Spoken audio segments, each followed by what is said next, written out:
Karena yang pertama sesar, jadi gue agak terdoktrin sama omongan ibu kayaknya kalau belum recovery-nya lama, udah gitu kayaknya kalau belum normal tuh kayak belum sah gitu ya. Tapi ternyata itu ya nanti gue ceritain lagi.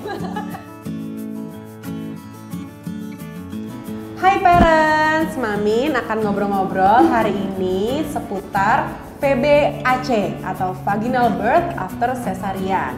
Nah kebetulan Parentalk itu udah beberapa kali bikin konten mengenai ini, jadi kamu bisa simak ya beberapa kontennya. Kebetulan hari ini Mamin akan ngobrolin VBAC itu bersama seorang ibu yaitu Mbak Putu Dia.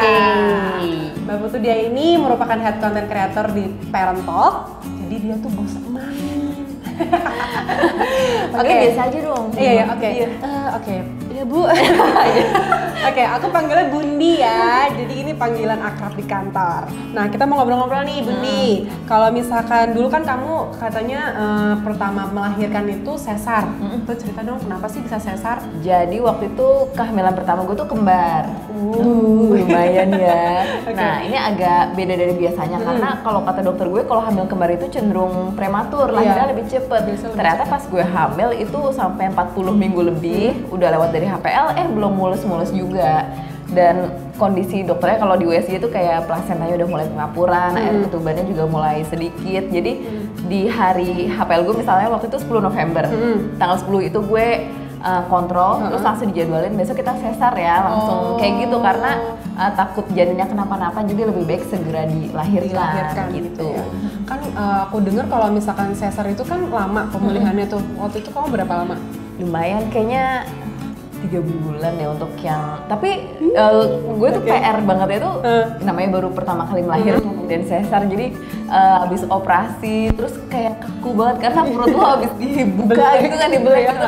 Jadi untuk bangun dari tidur berdiri itu belajar dulu sih kayak 2 mingguan kali ya gue baru bisa lancar untuk beraktivitas kayak gitu. Oke, berarti sekarang si kembar usianya udah berapa? Sekarang mereka udah 3 tahun lebih. 3 tahun lebih, terus anak kedua atau ketiga aja? Jadi gue bingung juga ketiga kayaknya.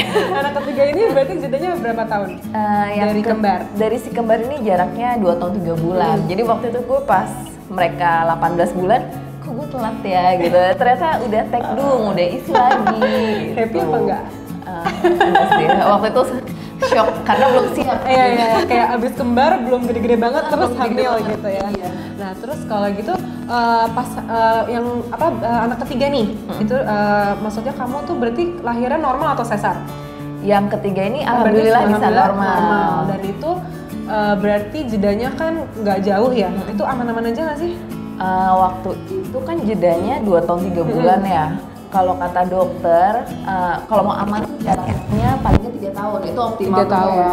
Luka sesar kita baik itu luka yang di luar ataupun di lapisan perut dalamnya itu udah cukup sembuh, udah sembuh gitu. Jadi oke lah bisa melahirkan untuk normal. Nah terus kalau kehamilan kedua nih, emang kamu mau normal atau ada alasan lain?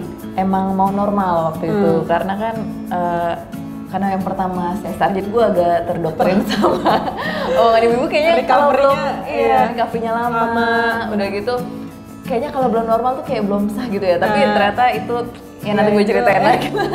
Jadi pertimbangan lainnya gue pengen normal juga biar bisa cepet megang si kembar. Karena gue udah tahu sesar itu pemulihannya makan waktu gitu. Gue nggak kebayang aja misalnya gue lahirin si kecil ini sambil ngurus 2 kembar yang masih batita waktu itu kayaknya agak repot ya kalau gue harus titah-titah dulu jalan aja. Gue pengen sebisa mungkin normal biar recovery-nya cepet gitu.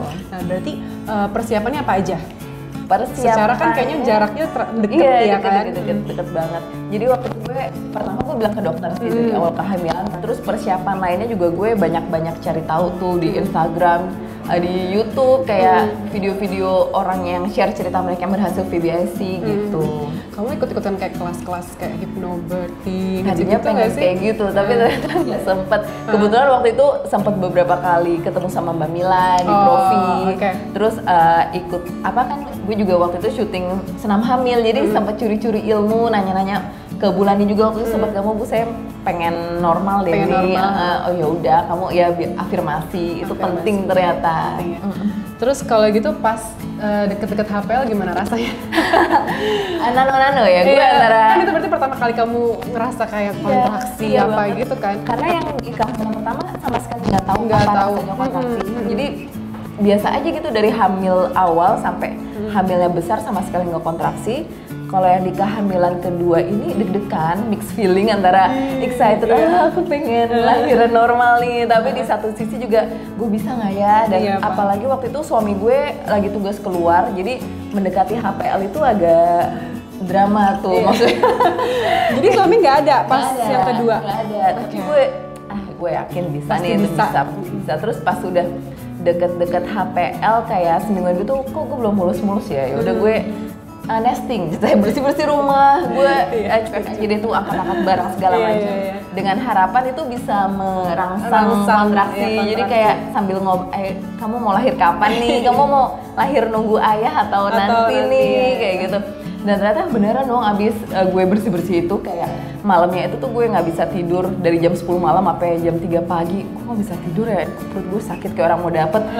Emang ini kontraksi bukan ya? Karena gue nggak tahu itu apa. Belum ada pengalaman. Kamu dikasih induksi ya sih? Nggak boleh. Jadi waktu itu gue dari pembukaan 3 ke pembukaan berikutnya tuh kayak 6 jam lebih itu gue juga kok ini nggak nambah-nambah ya gitu, ini kapan nambahnya ya, tapi itu emang nggak boleh induksi. Jadi dokter gue dari awal udah bilang, Bu, kalau kamu mau lahiran normal ini kita harus alami mungkin, jadi kamu nggak bisa kayak orang-orang yang baru pertama kali melahirkan normal bisa induksi, nggak boleh tuh. Jadi di sini pentingnya ibu-ibu buat jadi tahu gimana cara melahirkan yang alami, kayak kalau mau induksi pun yang alami. Kayak misalnya waktu itu gue mendekati HPL tuh gue banyak makan nanas kurma yang katanya bisa menipiskan dinding rahim jadi biar cepat kontraksi. Nah itu yang gue konsumsi waktu itu. Sama banyak ngelakuin gerakan-gerakan yoga, nesting itu juga beraktivitas biar ngerangsang si janinnya buat biar kita nggak diem aja juga ya kan. Udah gitu gerakan-gerakan yoga yang simpel-simpel aja asal kita rutin, tapi juga cari tahu kemampuan diri kita nih. Misalnya lo di tengah kontraksi kan rasanya lumayan ya kayak nyes gitu. Kalau emang udah capek ya udah stop aja dulu itu yoga-yogaannya, tahu kapan harus istirahat. Soalnya diingetin suster juga, Bu, kalau emang kamu capek tidur aja dulu, Bu, nggak apa-apa, nanti kalau udah kontraksinya parah tuh lo nggak bakalan bisa tidur kayak gitu. Jadi berarti terus salah satu induksi alami berhubungan? Iya. Tapi waktu itu kebetulan kami lagi jauh, jadi kayak ada puasanya lumayan ya kayak gitu, Italiano. Pikirin yang bagus-bagus ya, jadi kayak suami gue lagi jalan-jalan, habis itu dia pulang kayak gitu. Jadi itu nggak bisa kalau yang lagi LDR, sorry banget nih. Ya kan? Makan aja nanas sama kurma. Sampai banyak loh tuh nanas sama kurma ya. Terus kalau gitu apa resiko nih? Resikonya ada nggak sih ke PBAC? Resikonya ada banget. Apa pasti berhasil gitu? Enggak sih, ternyata belum tentu semuanya berhasil. Soalnya ada juga cerita ibu-ibu yang ternyata dia belum berhasil PBAC sampai akhirnya malah menjalani operasi sesar kedua yang tidak direncanakan. Nah, waktu itu sempat wawancara dokter belum, kalau kayak gini malah biasanya lebih parah kalau si ibunya juga nggak siap mental. Iya, kayak clueless kan. Iya, gue udah mau normal, kenapa sesar lagi kayak gitu. Dan dokter juga mempertimbangkan kayak gue lupa deh, kayak lo tuh harus jadi jahitan lo gimana biar resikonya tuh diperkecil sesedikit mungkin, jadi biar tetap aman buat si ibu dan janinnya. Jadi ada berbagai syarat nih kalau PBAC, entah itu dari berat janin, kondisi ibu segala macam. Jadi cari tahu, tanya dokternya aja deh biar make sure, karena kondisi tiap orang kan beda-beda. Gitu. Berarti kalau gitu tipsnya deh buat para ibu PBAC. Tipsnya itu kalau dari gue yang pertama adalah kesiapan diri kita itu dari banyak hal ya, baik itu physically, atur makan, karena kan pas kita udah niat mau PBAC itu sebisa mungkin bekas sesar kita udah pulih. Dan biar makin baik lagi kondisinya tuh sama dokter gue disuruh makan banyak protein, kayak makan putih telur, tahu tempe, pokoknya protein gitu. Terus secara fisik juga vitamin dikonsumsi. Waktu itu gue agak nakal karena jarang minum. Kehamilan kedua udah kayaknya udah deh gue bisa kok gitu. Nah habis itu terus yoga-yoga hamil, latihan nafas itu penting banget karena pas kontraksi tuh kayak udah buyar pikiran lo kan, kemana-mana. iya, buyar banget. Dan mengatur nafas itu penting biar kita tetap bukan cuman bisa mengejar tapi bisa fokus, pikiran kita bisa tenang. Jadi itu terus kita kontrol ke dokternya dari awal kalau emang udah niat mau lahiran normal VBAC dari awal bilang ke dokternya. Jadi dokter juga selalu memantau kondisi kita, apakah ibunya siap, apakah janin di perutnya siap. Habis itu menurut gue juga support system dari suami, ya, misalnya gue udah mau normal nih, kalau suami gue nggak pesimis kan jadi pesimis pengaruh gue ya. Jadi kalau bisa bapak-bapak nih yang ibunya mau VBAC didukung istrinya biar semangat juga, gitu. Temenin kontrol segala macam, udah gitu jangan takut-takutin. Jadi biar kita tuh pikiran kita tetap positif kayak gitu. Lalu sama banyak-banyak cari tahu tentang VBAC, baik itu dari artikel, podcast juga zaman sekarang mungkin ada ya, atau video-video di YouTube, Instagram juga ada beberapa, ada akun yang memang dia tuh khusus VBAC yang ngebahas itu. Dan dari situ itu juga jadi salah satu penyemangat gue karena ternyata ada yang jaraknya kurang dari 2 tahun 3 bulan kayak setahun dia bisa, ternyata dia bisa, dan bayinya tuh ada yang sampai 3 kiloan lebih, 4 itu kilo. Itu bisa juga ternyata, tergantung si ibunya ternyata. Sih memang. Oh iya, sama itu kondisi janin tuh kalau nggak salah ada standarnya dokter, jadi nggak boleh terlalu besar. Dan misalnya bayi pertama kita udah besar, itu kalau bisa bayi yang kedua nggak sebesar yang pertama. Iya, biar janin kita bebannya nggak lebih berat. Iya, karena biar kayak keluar salurannya beda. Iya, gitu betul. Ya. Abis itu dengan cari tahu itu juga kan kita kayak memperkaya diri sendiri, memperkaya informasi. Itu nambah kepercayaan diri kita. Betul. Terus yang nggak kalah penting yakin sama diri sendiri. Nah, kalau kamu sempat hypnobirthing segala macam, prenatal yoga, menurut aku penting banget situ.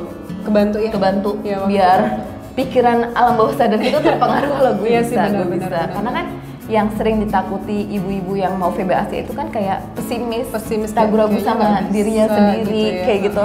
Abis itu jangan lupa pasrah, ikhlas. Jadi misalnya udah mendekati HPL ternyata kondisinya nggak mungkin kan, atau pas kita udah mulus-mulus ternyata ujung-ujungnya dokter bukan memaksa tapi menyarankan sesar ya diikhlasin aja kayak gitu. Iya benar sih, kan yang penting kan janinnya sehat. Betul. Terus Bundi, keuntungan VBAC ada nggak sih? Kalau yang aku rasain waktu itu recovery-nya lebih cepat. Jadi berasa banget deh bedanya ketika abis lahiran sesar kayak semingguan baru bisa bangun ke kamar mandi sendiri segala macam, terus bisa langsung handle si bayi, bisa langsung handle kakak-kakaknya. Karena kan pasti yang VBAC ini udah kehamilan anak kedua, ketiga, jadi pasti kan harus urus kakaknya juga kan. Dengan VBAC kita bisa lebih cepat nemenin si kakaknya juga. Abis itu juga meningkatkan kepercayaan diri gue karena ternyata gue bisa melakukan hal yang di luar ekspektasi gue tadinya. Gue ngerasa gue sekuat ini loh gitu kan. Ada perasaan itu. Iya benar. Dan yang satu lagi itu di satu sisi karena ngerasain sesar dan ngerasain normal juga jadi kayak ternyata itu sama. Maksudnya itu nggak mengurangi nilai diri lo sebagai seorang ibu, entah lo melahirkan secara sesar ataupun normal, karena dua-dua metode ini punya plus minusnya masing-masing, nggak bisa di-compare. Perjuangannya beda-beda. Ya. Orang yang sama-sama lahiran normal aja lah bisa beda ceritanya, yang sama-sama sesar aja bisa beda ceritanya. Dengan ngerasain dua pengalaman itu tuh kayak lebih menghargai ibu-ibu yang lain. Oke, thank you for sharing. Semoga bermanfaat ibu-ibu. Pas banget ya, pokoknya yang VBAC pasti bisa. Iya, yakin sama kekuatan pikiran kita. Dan yang kayak dibilang Bulani juga sama di bidan kita, bidan Yes itu kalau tubuh wanita itu emang diciptakan untuk mampu, untuk bisa. Jadi yakinlah sama itu. Aku terharu. Oke, jangan lupa Parentalk juga punya kan artikel atau kayak konten-konten tentang VBAC ini. Jadi kamu bisa cari di YouTube kita. Oke? Thank you for watching. Thank you for being here with me. Thank you. Bye-bye. Bye.